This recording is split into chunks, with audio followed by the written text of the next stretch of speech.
Davant la falta d'aigua, ja hi ha alguns municipis que han decidit rebaixar la pressió amb què arriba a les cases. Són ciutats on la gestió de l'aigua és municipal i els ajuntaments no han de posar-se d'acord amb cap companyia privada.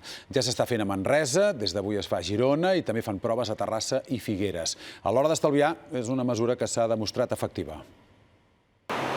És el principal dipòsit d'aigua de Terrassa, amb 10 milions de litres, un bé molt preuat. Per estalviar, Terrassa estudia baixar la pressió de l'aigua, una mesura menys perjudicial per a la xarxa que un hipotètic tall. Els tècnics ja fan proves, regulant algunes vàlvules perquè hi passi menys aigua.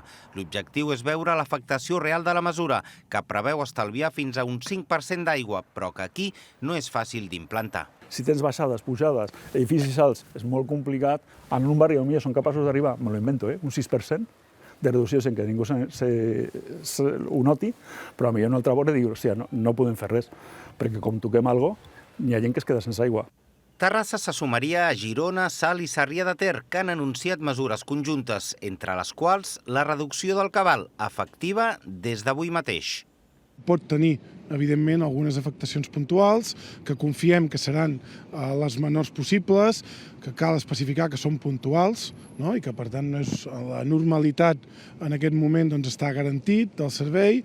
Figueres també seguirà el mateix camí. Serà a partir del primer trimestre de l'any que ve i a tota la ciutat. Figueres té una orografia que va molt bé per això, i aquí tenim un caudal i una pressió alta. Què vol dir això? Que podem reduir el caudal, la gent no li afectarà i l'estalvi és força important. El primer municipi a baixar la pressió de l'aigua va ser Manresa. Ho fa des del març. De moment, però, aquesta mesura afecta només uns 2.000 abonats dels 40.000 que té la ciutat. L'estalvi aconseguit equival cada mes a l'aigua d'una piscina olímpica. I com no hem tingut cap queixa, doncs hem fet la reflexió de dir, ostres, poder estàvem treballant a massa pressió, la pressió que no toca. Tots aquests municipis tenen una altra cosa en comú. La gestió de l'aigua és municipal. En canvi, l'àrea metropolitana de Barcelona, que té una societat amb Agbar que opera a la majoria de municipis, només contempla baixar la pressió a 6 d'ells.